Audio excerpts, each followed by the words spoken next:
내 옆에 있는 분도 존귀한 자입니다. 사랑합니다. 축복합니다.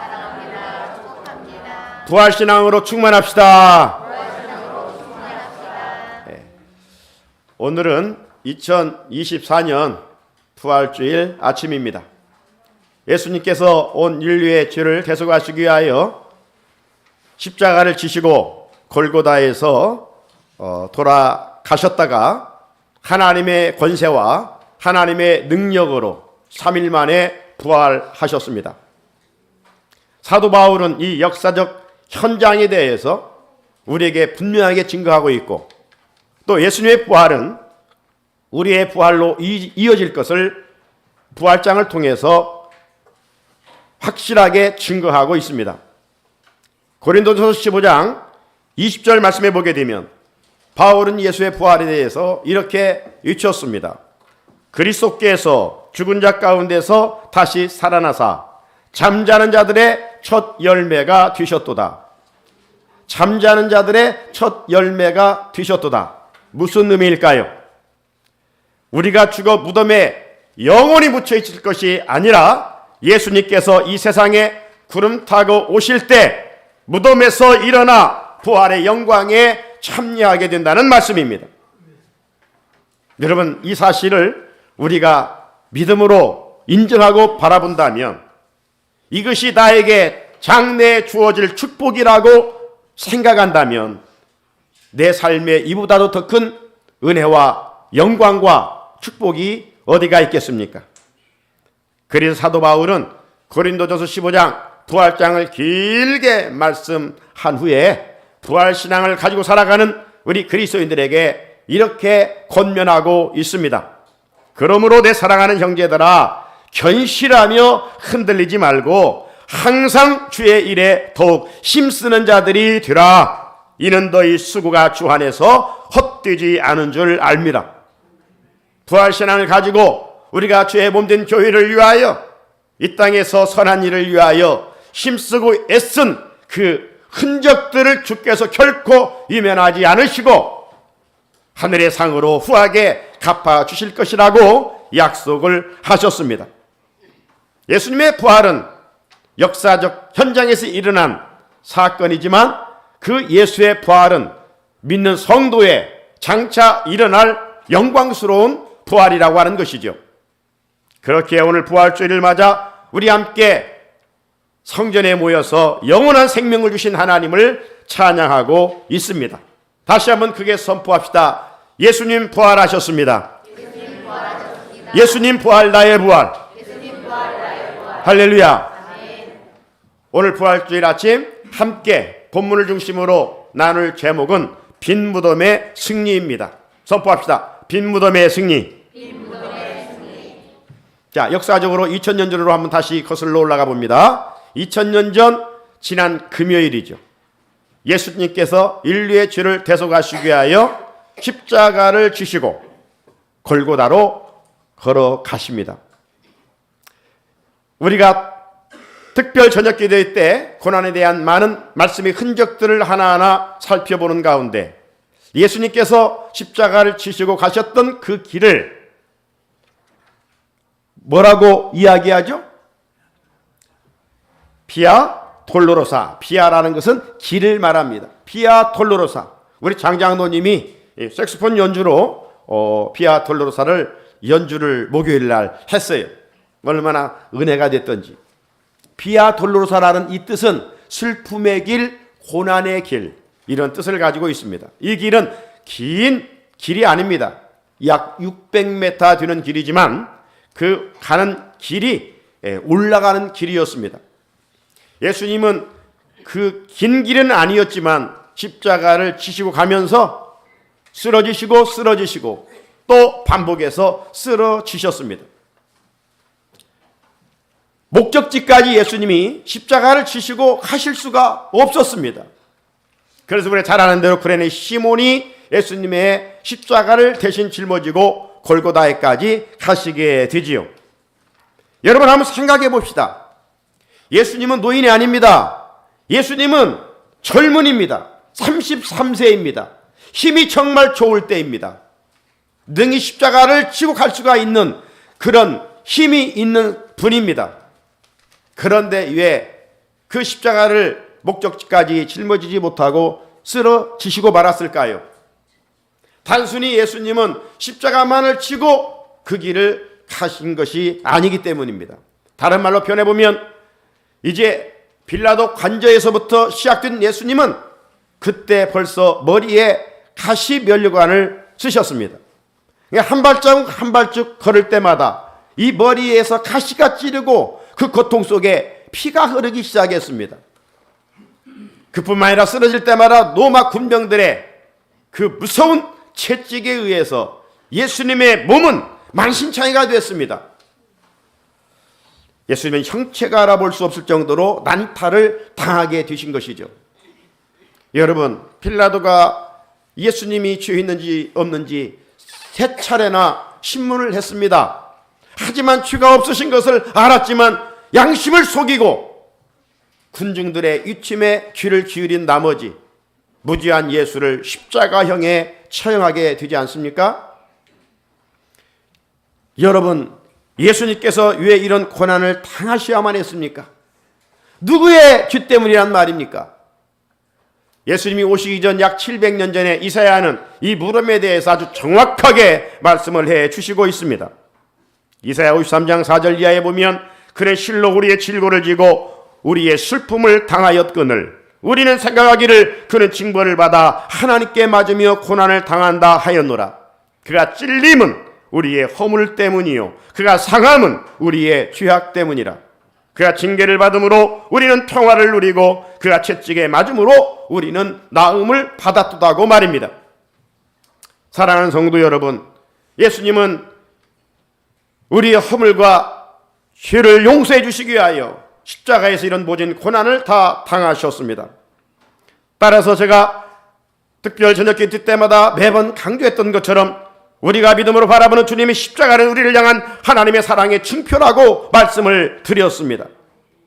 결국 주님의 십자가는 단절된 우리와 하나님과 관계를 화해시켜 주셨고 주님의 십자가로 말미암아 죄인이 의로우신 하나님께로 나아가는 거룩한 고속도로가 열려졌다라고 말씀을 드렸습니다. 우리가 이 사실을 믿음으로 인정한다면 우리는 매일의 삶의 자리에서 예수님의 구속의 은혜를 기억하며 감사하며 찬송드리지 아니할 수가 없습니다. 나아가 사도 바울처럼 예수님의 십자가를 매일 자랑하며 살아갈 수 있어야 되지 않겠습니까? 이렇게 구속의 은혜를 마음에 새겨오고 예수님의 십자가를 자랑하고 살아가는 자들에게 예수님의 부활의 영광에 참여하게 되는 은혜를 입혀 주실 줄로 믿습니다. 예수님이 십자가에 달리신 지 3시간이 흘렀습니다. 그때 어떤 현상이 일어났다고 했습니까? 정오에 찬란한 햇빛이 빛을 잃어 세상이 어둠이 찾아왔다고 그랬습니다. 그런 현상이 왜 일어났다고 말씀을 드렸었습니까? 자연계마저 하나님의 아들 예수가 죽어가는 슬픔을 나타냈다고 말씀을 드렸습니다. 이런 가운데 예수님께서 십자가에 달리신 지 6시간이 되는 그때 오후 3시에 모든 걸 다 이루시고 당신의 영혼을 하나님의 손에 맡기시고 운명하셨습니다. 예수님의 십자가형을 진도지휘했던 백부장은 마지막 어떻게 고백했다고 했습니까? 이 사람은 정녕 하나님의 아들이었다. 이 사람은 정녕 하나님의 아들이었다. 고백을 했습니다. 한편 멀리서 예수님의 십자가를 바라보며 눈물을 흘리는 사람들이 있었습니다. 이들은 갈릴리로부터 따라온 여인들이었습니다. 십자가에 달려 돌아가신 예수님은 아리마대 부자 요셉이 준비한 새 무덤에 장사 지내게 되었지요. 예수님이 무덤에 묻힌 것을 본 사람들이 있었는데 그들은 예수님의 십자가를 바라보며 눈물을 흘렸던 갈릴리로부터 따라왔던 여인들이었습니다. 한편 종교 지도자들은 예수님을 십자가에 못 박아 주인으로 마음이 편하지를 않았습니다. 왜냐하면 예수님께서 생전에 부활하실 것을 말씀하셨기 때문입니다. 그러므로 죄 없는 예수를 십자가에 죽도록 1등 공신인 종교 지도자들이 혹 그분이 이 땅에 오셔서 행한 일들을 소명해 볼 때 또 살아나지 않을까? 아니, 그런 일은 없을 거야 하면서도 한편에는 계속 찔림을 받았지요. 살아나면 어떻게 될까? 그래서 저들은 빌라도를 찾아가서 병사들로 하여금 예수가 묻힌 무덤을 좀 잘 지켜주십시오 라고 간청을 하게 됩니다. 빌라도도 그 소식을 듣고 모른 채 할 수가 없습니다. 동조할 수밖에 없었습니다. 왜요? 예수님을 세 차례나 신문했지만 죄가 없었습니다. 하지만 마지막 자기가 예수를 십자가에 못 박으라고 언도하였기 때문입니다. 나아가 혹시라도 제 아들이 예수님의 시체를 훔쳐간 후에 예수님이 살아나셨다 이렇게 소문을 내면 또 곤란하기 때문입니다. 빌라도는 예수님이 살아난다는 소식은 생각하기도 싫었습니다. 그래서 로마 군병들을 예수님 무덤에 보내서 사방팔방을 철통경비를 하도록 하였습니다.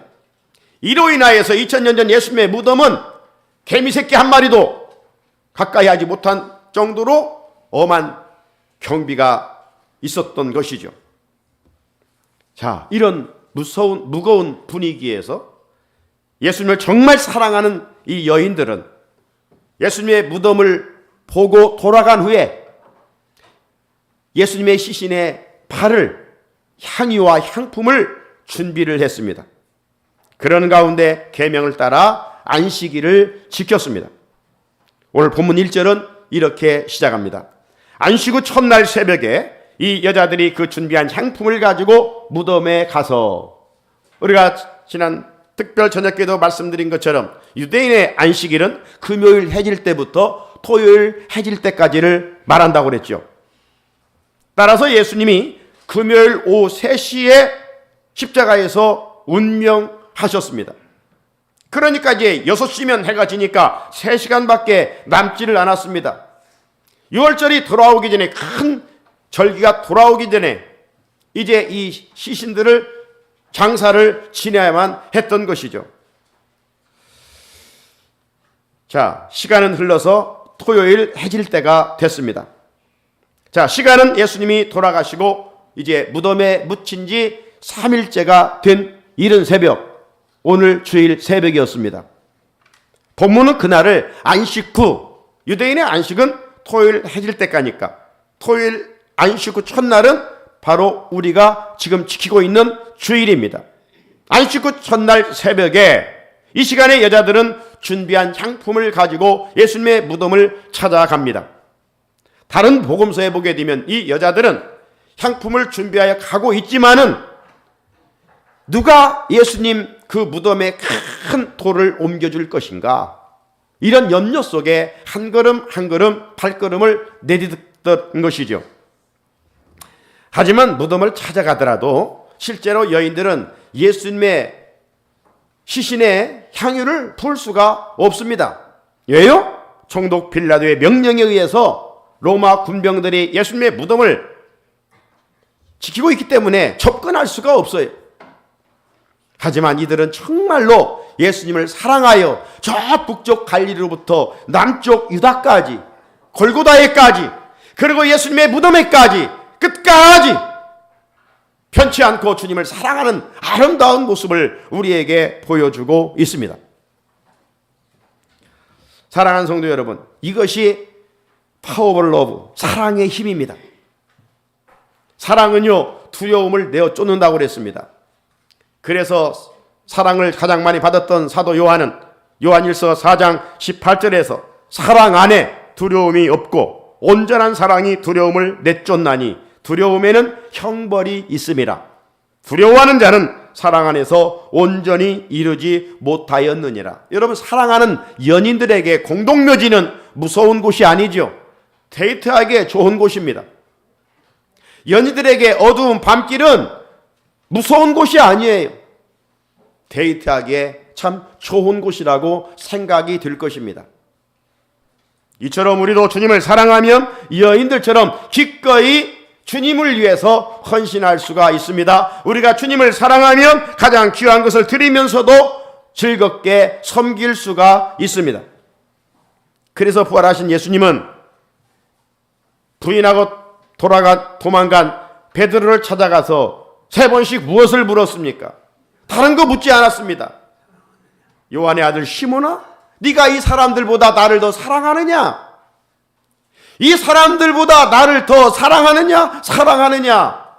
사랑에 대해서만 3번씩 물으셨습니다. 부활주일 아침 여인들처럼 우리에게 영원한 생명을 주신, 부활의 생명을 주신 주님을 이전보다 더 사랑할 수 있기를 주님의 이름으로 축복합니다.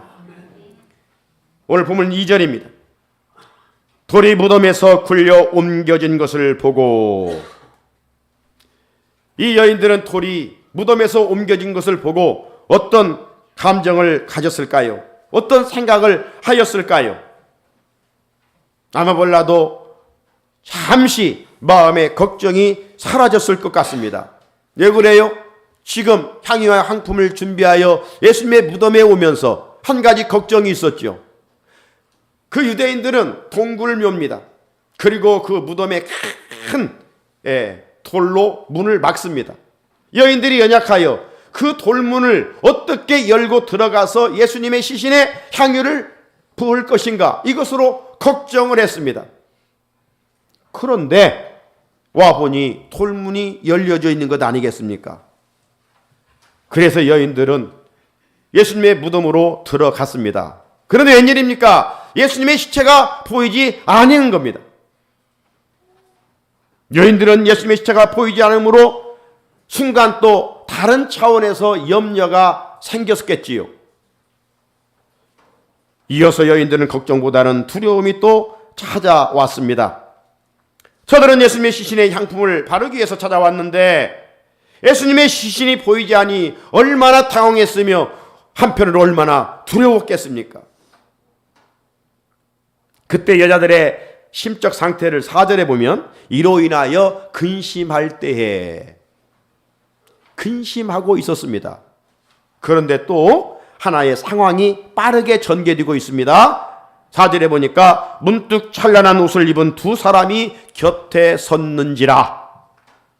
여자들은 애기치 않는 상황에서 더 놀랍고 두려워서 얼굴을 땅에 대고 말았습니다.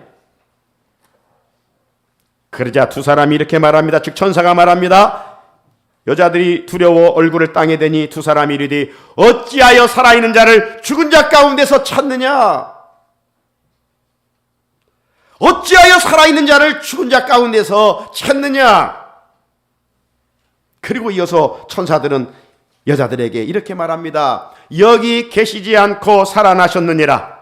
갈릴리에 계실 때에 너희에게 어떻게 말씀하셨는지를 기억하라.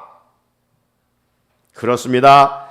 예수님은 생전에 제 아들과 사람들과 여인들에게 당신이 예루살렘에 올라가서 십자가의 고난을 받고 죽임을 당하고 3일 만에 살아나리라 몇 차례 반복해서 말씀을 하셨습니다. 하지만 그 누구도 예수님의 부활을 믿지를 않았습니다. 예수님의 말씀을 한 귀로 듣고 한 귀로 흘려버렸던 것이죠.